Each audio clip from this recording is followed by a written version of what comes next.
y el Congreso del Estado sigue clausurado desde el pasado 21 de abril. Para demandar el derecho a la educación inicial en Sonora, maestras tomaron las instalaciones del Poder Legislativo y entre otras solicitudes de su pliego petitorio se incluye el no cumplimiento de una sentencia judicial que indica que el Estado debe pagarles 2 millones de pesos a las estancias que son parte de COBAFAM, una asociación de la sociedad civil que brinda educación inicial en 35 centros del Estado.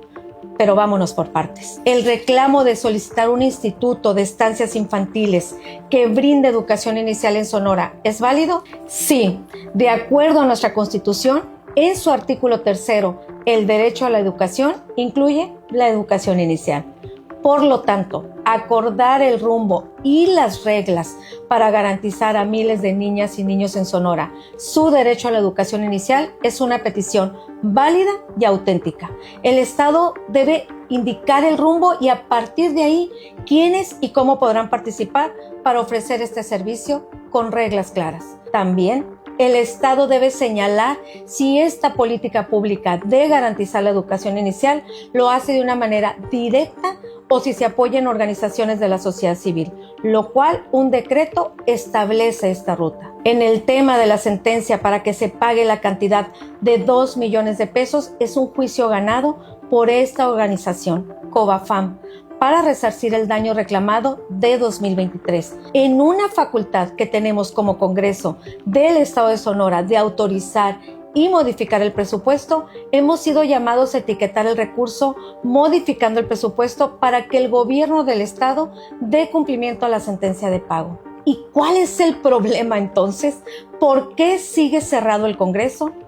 Pues porque Morena y sus aliados en el Congreso, en lugar de que cumpliéramos con la sentencia, aprobaron un punto de acuerdo con una promesa de etiquetar los 2 millones de pesos, pero en el presupuesto de 2027. Y de nada sirvió, porque el juez ha concluido determinantemente que se debe cumplir con el pago a más tardar el 1 de julio. Y no solo eso, desde la toma de las instalaciones del Congreso, Morena también modificó la ley orgánica en una sesión ilegal para poder sesionar en sedes alternas, cuando la ciudadanía tome las instalaciones del Poder Legislativo. Lo hicieron bajo el pretexto de no detener el trabajo.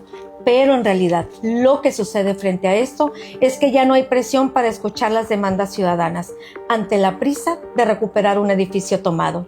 La actitud de la mayoría en el Poder Legislativo, es decir, por parte de Morena, ha marcado una ruta totalmente contraria al espíritu que debe prevalecer en un Congreso, ser el espacio de escucha para las luchas ciudadanas, porque justo ahí se representa a la ciudadanía a través de las diversas fuerzas políticas. ¿Y qué sucede con el resto de las peticiones del pliego petitorio de las maestras manifestantes? ¿Son viables o no lo son?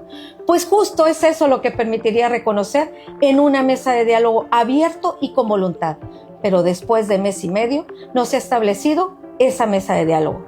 Y por eso aún sigue cerrado el Congreso del Estado, ante otra razón mayor, la de no escuchar. Y esa falta de escucha ha generado un ambiente de confusión para desacreditar en lugar de construir. Porque para desacreditar se requiere el valor de hablar de frente y con elementos. De lo contrario, es equivocar el camino del servicio público. Ante esas inconsistencias, la bancada de Movimiento Ciudadano hemos presentado por escrito, porque ya agotamos las solicitudes en reuniones, oficio a la Comisión de Régimen Interno y Concertación Política para la instalación inmediata de una mesa para el diálogo con las personas manifestantes. Oficio a la Comisión de Régimen Interno y Concertación Política para el llamado a una sesión extraordinaria para que se dé cumplimiento a la sentencia de pago. También presentamos una queja ante la Comisión Estatal de Derechos Humanos por violación a los derechos de las personas manifestantes. Y por último, solicitud de cierre de una puerta que vincula una propiedad privada con el edificio del Poder Legislativo a través del estacionamiento, porque hasta ese acceso tiene que ser tomado en una manifestación. Te estaremos informando.